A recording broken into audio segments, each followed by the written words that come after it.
Everyday life with monsters, huh?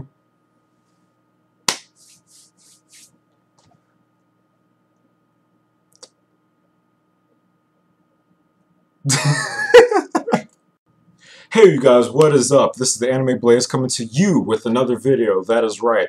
And today I'm going to be talking about an anime that I did not think I would like for the longest period of time, and that anime show is Monster Musume, or My Everyday Life with Monster Girls. Yeah, so now the reason why I didn't think I would originally like the show is because, like I said, I try to most of the time I try to avoid fan service in anime shows because it's kind of annoying and pointless, and even the harem genre, because most of the time the harem genre is a waste of time because one main male character, um, wait, one main, hold on, wait, one main character who is male. Yeah, that makes sense. One character who is male, who is surrounded by a bunch of female characters, and they try to explore this whole, they usually try to explore the whole relationships, ideals, and all this other stuff. And usually by the time the show is done, they've just wasted your time because he's never actually made any real progression with any of them.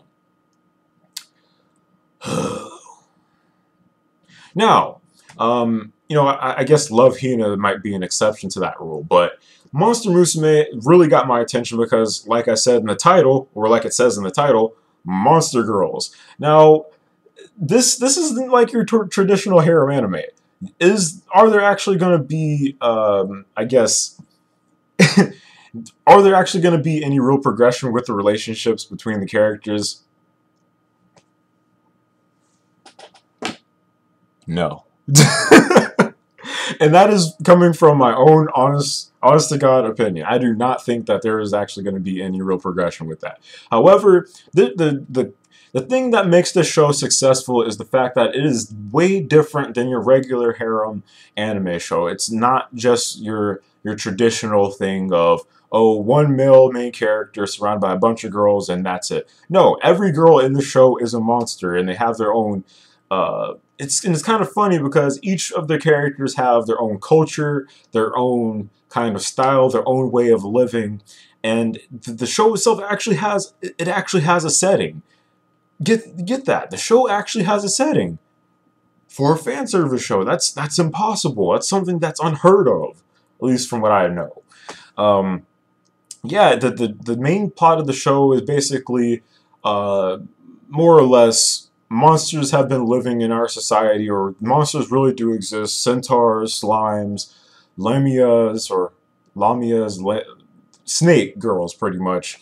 Harpies, all of these monsters and stuff, giant spiders, all these monsters exist, and the government, has been hiding it from us, but hey, they tell us just now, they're telling us they exist. And they're integrating their way into society, and a lot of the different stuff's going on. And it all starts off with the main character. I'm just going to call him Darling-kun because everyone else does. And it starts off with him being introduced to one female character, one monster girl, and one thing leads to another, and next thing you know, he has like 5 or 6 and maybe even 7 monster girls living in his house, each one of them seeing him as either their master because of their culture, or they actually want to pursue some kind of relationship with him.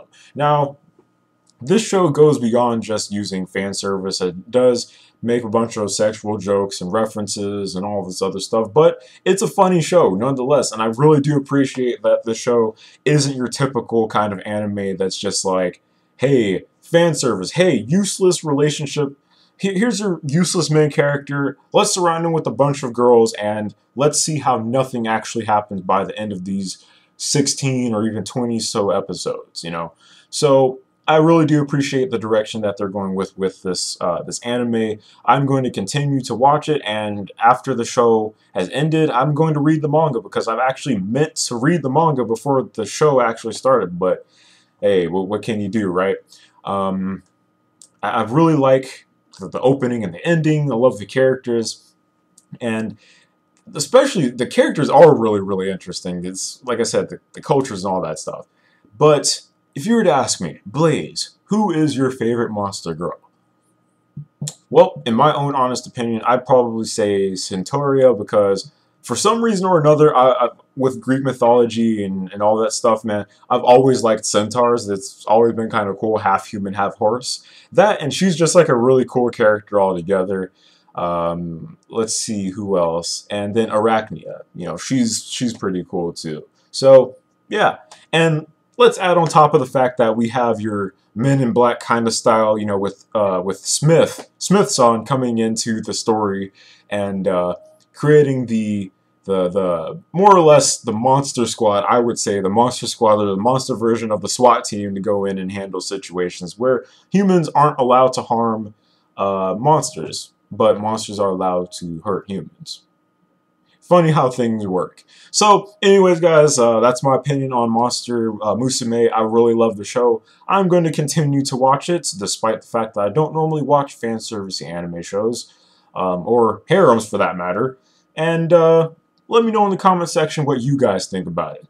So, with that being said, it's the Anime Blaze signing out, saying never doubt your capabilities, because you never know what you might be able to do. And I will see you guys in whatever may be happening that I decide to do later. Oh man, I need to chill. Yeah.